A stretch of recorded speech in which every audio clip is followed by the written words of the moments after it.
Hello dear students, welcome back to top lesson for you. Dear students, as we know, we are discussing about the branches of the celiac trunk, right? So in the previous two lectures, I have recorded about the branches of the left gastric artery and the splenic artery. This artery is our splenic artery. Done. Now, in this lecture, I'm going to discuss about the third branch of the celiac trunk, that is the common hepatic artery and all its branches, right? Friends, one thing I should tell you that I have divided this lecture into 4 or 5 segments so that everyone should easily understand what are the branches of this celiac trunk and what is this artery responsible to supply blood to, right? So we have recorded about all the branches of the left gastric artery in previous lecture, and I recorded about the branches of the splenic artery in a big detail. You can go and watch those lectures if you want to know about all those branches of the celiac trunk and the splenic and left gastric artery. Now let us focus on this third branch, this biggest branch. This is called the common hepatic artery. So what I am to discuss in this lecture is that to discuss the common hepatic artery. So let us start our lecture. If friends, if you are watching our lecture for the first time, so it's a humble request that please at the end of video, if you understood something, then please share this video with your friends and also do subscribe our channel. Thank you so much. Let's focus on our lecture regarding the common hepatic artery. Common hepatic artery and its branches also. Look, what is common hepatic artery? So friends, it is a branch of artery which separates from the celiac trunk. You know, and this is, as I told you in the previous lecture, this is our celiac trunk. From the anterior aspects of the aorta, abdominal aorta, it bifurcates. The first branch, single branch. This is a celiac trunk. Now from this celiac trunk, this is a branch. This is a big branch which separates larger diameter. So this artery is called the common hepatic artery. So this is our common hepatic artery. Done. Now let us see what is this. Common hepatic artery is a branch of celiac trunk. The first thing, okay, done. Then it is the larger branch, right? Why I'm telling you that the smallest branch, the smaller branch is the left gastric artery, right? The longest branch is the splenic artery. And the largest branch, right, larger diameter, is the common hepatic artery. Clear, friends? What is the length of this artery? Length. So its length up from the point of origin up to the point of bifurcation. From here, as I have drawn this diagram a little bigger, so from here up to the point of bifurcation, its length becomes about 3.4 centimeter. 3.4 centimeter, and its diameter is 6 millimeter. Its diameter is 6 mm, right? And now let us see the branches of this artery. Branches.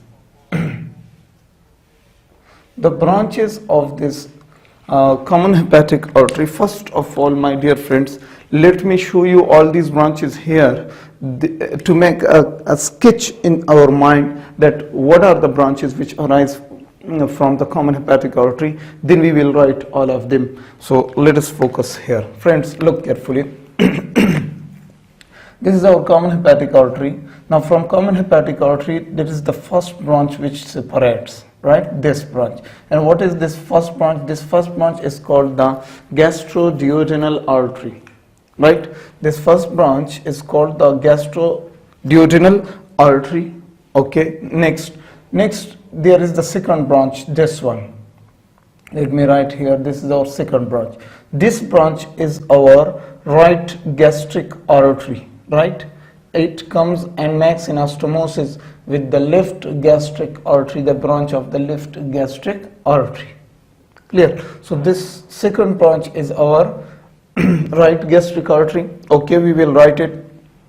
What I told you, from the common hepatic artery, the first branch which goes towards the duodenum, towards the stomach, and towards the pancreas, this is called the gastroduodenal artery. Okay, then from it, the second branch, this one is called the right gastric artery, right? It is responsible to supply blood to the pylorus, to the lesser curvature of the stomach, right, and to some parts of the duodenum also we will see.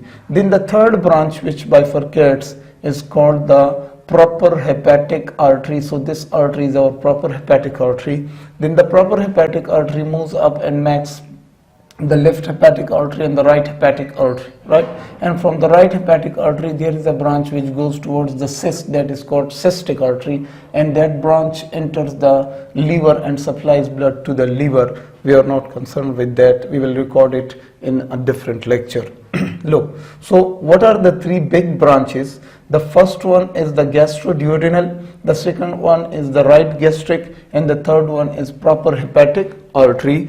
So one thing more, friends, from this gastroduodenal artery there are some branches which separate, and we will see all those in another diagram, so that to clear our minds regarding the branches of the common hepatic artery. So from common hepatic artery, the first branch which separates is called the gastroduodenal artery. Gastroduodenal artery. Clear? Let us see what is gastroduodenal artery. So gastroduodenal artery arises, first thing, the first important thing, the first branch of the common hepatic artery, right? So it arises from common hepatic, it is a branch of common hepatic artery. Okay, we know it. Then what does it do? It goes it arises near the superior part of the upper border of duodenum. Okay, we know that. Then when it moves forward, it goes off some branches, and you will see, let us see all these branches. First of all, let me take you guys here. Look carefully. If I draw this diagram from this lateral view, what will be that? We are looking from the anterior view like this, right? Now I will draw a diagram from the lateral view, then we will see what this artery do. Look, if this is the head of the pancreas, right? This is our pancreas, you know, right, friends? And anterior to the head of the pancreas there is our, there is our pylorus and then the duodenum. So let me make them with a little bit space. Okay, pylorus and duodenum, done. Then here is our common hepatic artery, right? Then from common hepatic artery there is the first branch which separates, and this branch is called the gastroduodenal artery. You know it. This is our gastroduodenal artery. Now this gastroduodenal artery, when it comes, it gives a branch which comes anterior to, this is the anterior view, which comes anterior to, what is this, pancreas, and to the superior part of the pancreas. That's why we call this artery the anterior superior pancreatic artery, right? This is our anterior superior pancreatic artery. Okay, look carefully. I'm sorry, yaar. From here, this artery comes up to here in the anterior part of the, you can see here in the anterior part of the pancreas. So that's why I have shown it in a dark way. Now when it comes here, it becomes in dotted manner. Why? Because this artery goes to the if you are looking from here, so this artery is present posterior to the duodenum.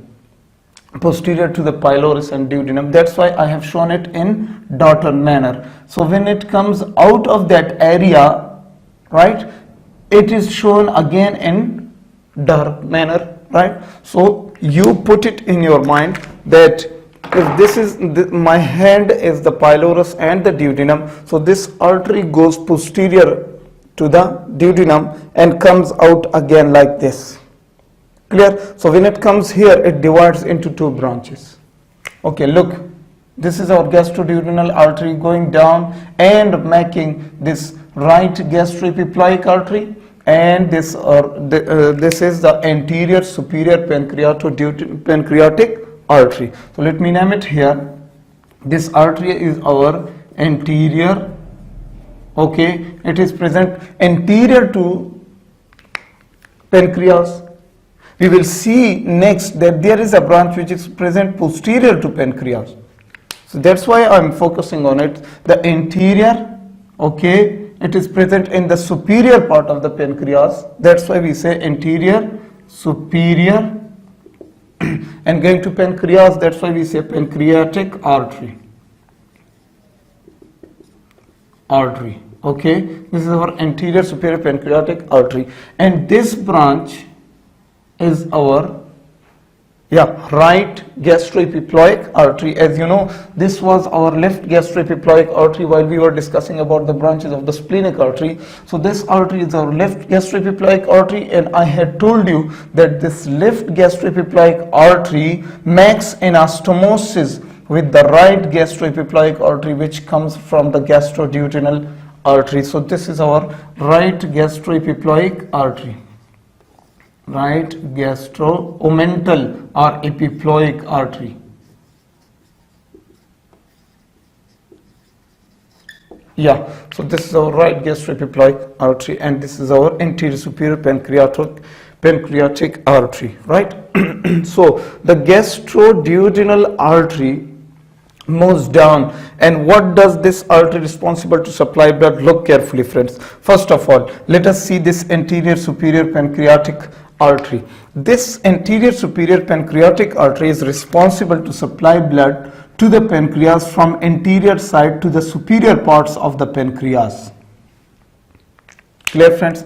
So this artery is responsible to supply blood to the superior anterior part of the pancreas. As you are standing here, right, you are standing here and looking at this diagram, right, this is your eye, and looking from here, so you see first of all the pylorus and the duodenum. Then if you remove the duodenum, there will be the superior part of the pancreas, right? So this artery supplies blood to the superior part of the pancreas from anterior aspects, right? This is very important.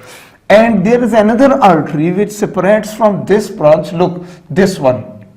From this gastroduodenal artery, this branch comes down to the posterior sides of the pancreas, and it supplies blood to the pancreas, to the superior posterior part of the pancreas. That's why I have shown this artery in a little dotted manner, as it is present posterior to pancreas, right? So this artery will be our what? This is our posterior superior pancreatic artery, and this is our anterior superior pancreatic artery. Done? Okay. Then we will see. Okay, let me write these branches first of all.